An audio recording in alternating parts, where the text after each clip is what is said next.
अन्य रोग जैसे दमा, खांसी, निद्रा के साथ साथ त्वचा रोगों से बचाव एवं बीमारी होने के कारणों को लेकर डॉक्टर मुकेश तिवारी से रीवा दर्शन प्रतिनिधि रहीम खान ने बात की, तो उन्होंने होने वाली इन बीमारियों के कारण एवं बचाव के संबंध में विस्तार से जानकारी दी। आइए सीधे हम जानते हैं कि एलर्जी एवं श्वास रोग विशेषज्ञ डॉक्टर मुकेश तिवारी ने क्या कहा। श्वास एवं एलर्जी की शिकायत के संबंध में जो जानकारी निकलकर सामने आई, उसमें डॉक्टर श्री तिवारी के मुताबिक एलर्जी दो प्रकार की होती है। एक निरंतर बनी रहती है, दूसरी विशेष मौसम या परिस्थिति के हिसाब से होती है। ज़्यादातर एलर्जी आम लोगों में धूल, मिट्टी, कॉकरोच व अन्य जानवरों के साथ साथ साफ सफाई के अभाव में होती है, साथ ही नमी के कारण भी होती है। एलर्जी क्या है और किन कारणों से होती है? एलर्जी एक्चुअल में क्या होता है कि मनुष्य का जो शरीर होता है वो वातावरण में कुछ ऐसे पदार्थ होते हैं, अगर उन पदार्थों के कांटेक्ट में मनुष्य आता है तो उसके लिए एक्सेसिव रिएक्शन या तीव्र रिएक्शन होती है, उसको हम एलर्जी बोलते हैं। और इसका अगर हम मुख्य कारण के बारे में बात करें तो सबसे प्रमुख कारण तो डस्ट होता है, और डस्ट में भी एक कीड़ा होता है, डस्ट माइट उसको बोलते हैं।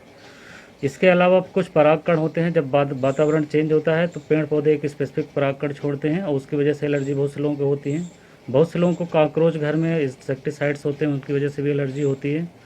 कुछ लोग ऐसे होते हैं कि जिनको धूल मिट्टी के अलावा भी, जैसे किसी घर में पालतू जानवर होते हैं तो पालतू जानवर के कांटेक्ट में अगर आते हैं तो उनके जो फर होते हैं, पालतू जानवर जैसे कुत्ते हो गए, बिल्ली हो गया, खरगोश हो गया, तो उसके कांटेक्ट में आने से भी एलर्जी होती है। और कुछ लोग ऐसा होता है कि जैसे घर में अगर नमी रहती है तो उनके घर में फफूंद बार बार उगती रहती है, और वो फफूंद हमारे वातावरण में हवा में घुली हुई रहती है, उसकी वजह से भी बहुत से लोगों को एलर्जी होती है। तो नॉर्मली दो प्रकार की एलर्जी देखने को मिलती है। एक तो थ्रू आउट द ईयर साल भर रहती है, तो साल भर अगर किसी को एलर्जी रहती है तो मोस्टली डस्ट माइट से होती है, डस्ट से होती है, धूल के कणों से होती हैं, क्योंकि वो धूल के कण वातावरण में या घर में हमेशा बने रहते हैं। और दूसरी एलर्जी एक होती है जो सीजनल होती है, वातावरण या मौसमी एलर्जी बोलते हैं उसको। वो स्पेसिफिक परागकण, क्योंकि वो स्पेसिफिक परागकण स्पेसिफिक सीजन में केवल स्प्रेड होते हैं और उसी मौसम में केवल उस मरीज को अफेक्टेड करते हैं और प्रतिक्रिया और रिएक्शन शो करते हैं। एलर्जी होने के प्रमुख रूप से क्या लक्षण होते हैं? जब इस संबंध में उनसे बात की गई तो उन्होंने बताया कि एलर्जी होने पर नाक बहना, सर्दी जुकाम, खांसी, छींक आना, आंखों में खुजली के साथ साथ पानी आना, श्वास लेने में दिक्कत होना तथा सीने में भारीपन के अलावा त्वचा में भी इसका असर देखा जाता है, जिसमें शरीर में चकत्ते आना, दाने आना आदि माना जाता है। इससे बचाव को लेकर डॉक्टर मुकेश तिवारी बताते हैं कि घर में नमी से बचना चाहिए, धूल मिट्टी डस्ट आदि से विशेषकर बचाव रखना चाहिए, साफ सफाई रखना चाहिए, पहनने के कपड़े के साथ साथ बिस्तर, तकिया व घर में लगे पर्दे आदि को साफ एवं स्वच्छ रखना चाहिए। सर, इसका लक्षण क्या है और कैसे पता चले कि ये एलर्जी है? एलर्जी एक्चुअल में लक्षण जो होते हैं, जिस ऑर्गन को इन्वॉल्व करते हैं, जिस सिस्टम को इन्वॉल्व करते हैं, उसके आधार पर हम डिवाइड अगर करें तो सबसे ज़्यादा एलर्जी लोगों को नाक में होती है। नाक में अगर एलर्जी होती है तो जैसे ही डस्ट पार्टिकल या परागकण हमारे कांटेक्ट में आते हैं तो उस इंसान को सर्दी जुकाम होता है, नाक का बंद होता है और नाक से पानी बहते हैं। इसके अलावा बार बार छींकें आती हैं।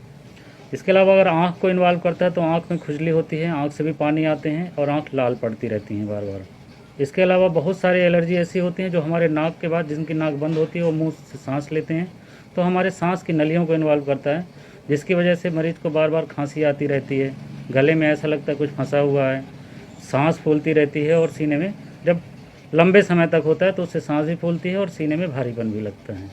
इसके अलावा हमारे चमड़ी को भी एलर्जी इन्वॉल्व करती है। अगर चमड़ी को इन्वॉल्व करती है तो उसमें छोटे छोटे दाने पड़ते हैं और चमड़ी में खुजली होती है, जिसको हम एक्जिमा भी बोलते हैं, क्योंकि कुछ लोग बोलते हैं कि एक्जिमा बार बार हमको हो रहा है, तो वो भी एलर्जी की वजह से ही संभव है। इनमें से सबसे खतरनाक जो होती है वो सांस की एलर्जी होती है। सांस की एलर्जी अगर मनुष्य को होती है तो सांस की नलियों में नमी बनी रहती है और धीरे धीरे वहाँ पर फंगस भी लगते हैं, जो बाद में कॉम्प्लिकेटेड हो जाते हैं और मरीज़ को सांस लंबे समय के लिए फिक्स हो जाती है, जो लंबे समय तक सांस में उसकी फूलती रहती है। के साइंटिफिक बचाव के बारे में अगर सोचें तो साइंटिफिकली अगर हम बचाव कर सकते हैं तो जैसे हमने आपको बताया कि एलर्जी का मुख्य कारण होता है डस्ट माइट। धूल के कण होते हैं जिसमें कीड़े होते हैं, डस्ट माइट होते हैं, वो छिपे हुए रहते हैं, उनसे अगर बचाव के लिए, और ये सबसे ज़्यादा इंडोर एलर्जी होती है, घर के अंदर ही होता है जो डस्ट, उसी के कारण से सबसे ज़्यादा होती है।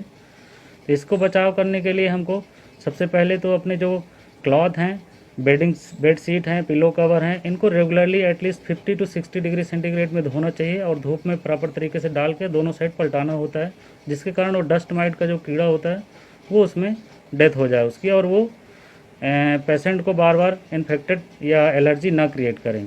दूसरा ये होता है कि घर के अंदर नमी रहती है, तो नमी को कम रखें और अपने घर के ह्यूमिडिटी जो होती है लेस देन 50% रखें, ठीक है ना। इसके अलावा अगर हम कर सकते हैं तो कुछ लोग घर में हेपा फिल्टर यूज़ करते हैं। एक स्पेसिफिक फ़िल्टर होता है जिसमें डस्ट माइट बार बार घर में अंदर नहीं घुसे और हेपा फिल्टर से वो चीज़ें सही रहें। इसके अलावा डस्ट की एलर्जी को कम करने के लिए जो घर में क्लॉथ आइटम्स होते हैं, क्लॉथ के पर्दे होते हैं, क्लॉथ की जो ये पैरदान होते हैं, इनको कम करें और वुडन सीट का ज़्यादा इस्तेमाल करें, जिसमें कि डस्ट अडहेयर ना हो पाए और डस्ट से हमको एलर्जी बार बार ना हो। ये हम डस्ट माइट से एलर्जी के बचाव के लिए कर सकते हैं।